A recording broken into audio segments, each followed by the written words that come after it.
Hi, I'm Charlie Baxter, the host of the British English Podcast. This is a bite-sized episode to continue giving you your weekly listening practice. Being a short one, we will get into it straight away. But as always, remember there is a free worksheet to accompany this episode to help you improve your English. Check it out in the show notes below or at thebritishenglishpodcast.com.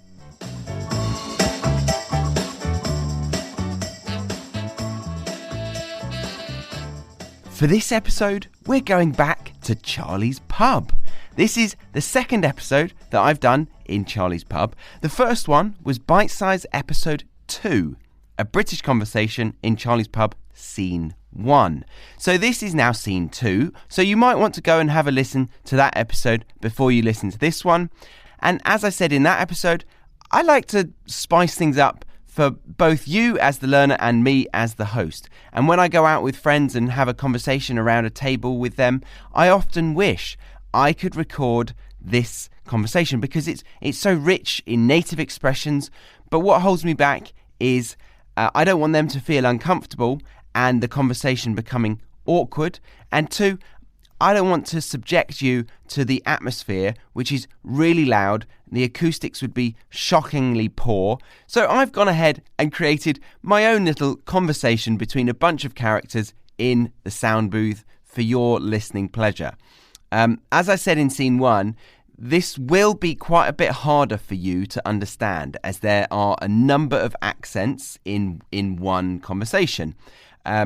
Some poorly delivered, because I did 2 of them, but the aim is to give you a variety of dialects in one conversation and some dialogue to give you native expressions in context.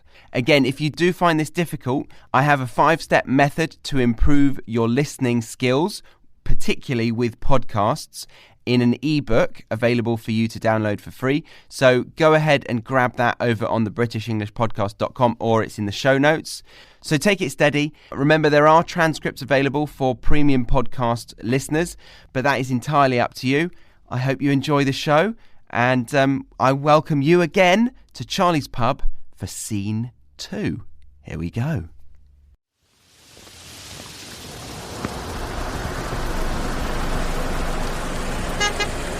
Oh.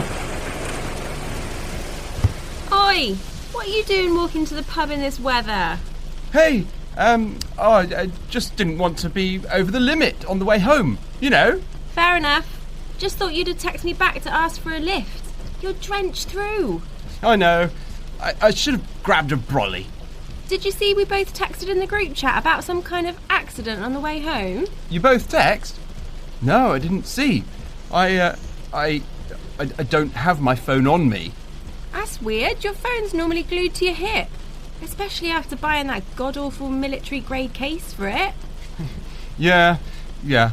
It died on me at lunch, so I just left it charging at work. Okay, well, I would have offered you a lift, but we're here now, so I'll park up and come in. Yeah, I'll order some drinks. God knows I need one. Shall I get us a couple of G&Ts? Yeah, sounds good. I'll see you in there.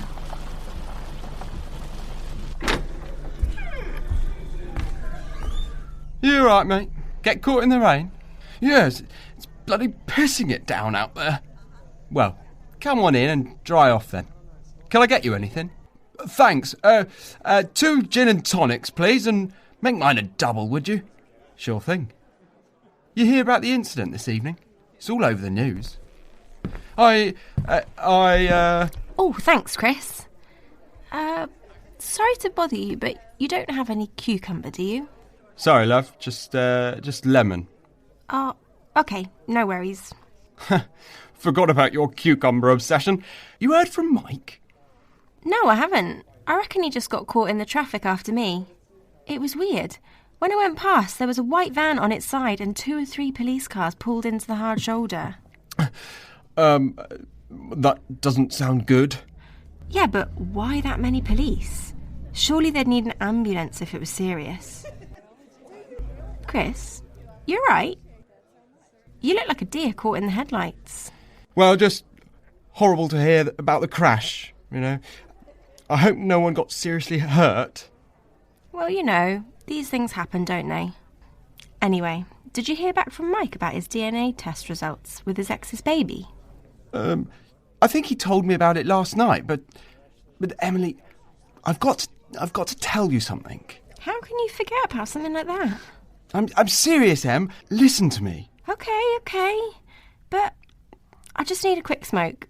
Let's go out to the smoking area and you can tell me what's up.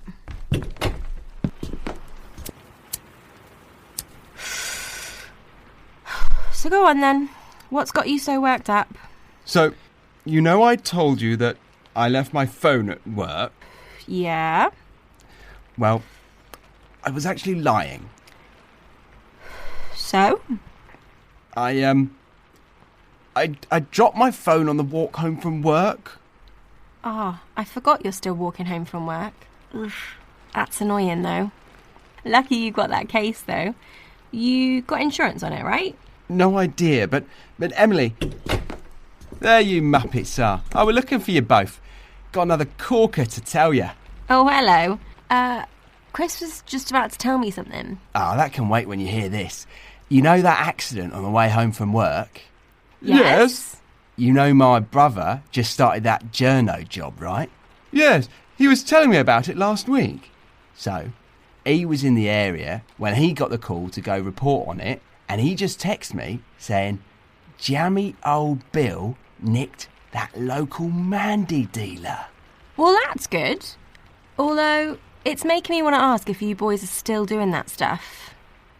I haven't touched ecstasy since my last year of Trinity. Yeah, well, never mind that stuff. Don't you want to know how he was getting away with it all these years? Well, I know there was a white van involved, and I also think I saw them trying to clean up some chemicals that had spilled across the road. Those chemicals you saw was paint. The van was branded as a painting and decorating thingamajiggy, and when the pigs turned up, the driver was frantically trying to pick up the tins of paint. They then sat him down and took over and found these bags of drugs in the tins of paint. No way! I wonder if that's who Steffi got her gear from a couple of weeks back. She got really sick from that. I heard they'd been trying to crack onto this guy for over a year. So, do we know what caused him to crash? Well, that's the really odd thing about it. The tyre marks showed that he just suddenly veered off to the right with fuck all cars around him. Where was this crash exactly? Near junction 10, wasn't it?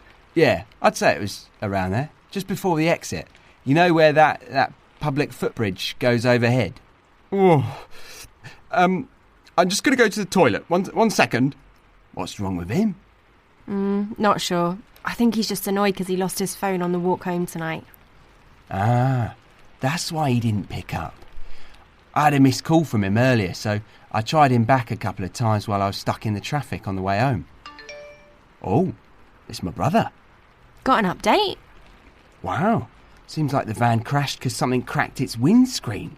He goes on to say that they think somebody deliberately threw something at the van from the footbridge above. Wait, wasn't Chris just... All right, guys, I think I need to tell you something. Hang on, mate. You can tell us something, but before you do, mate, care to explain why you're ringing me?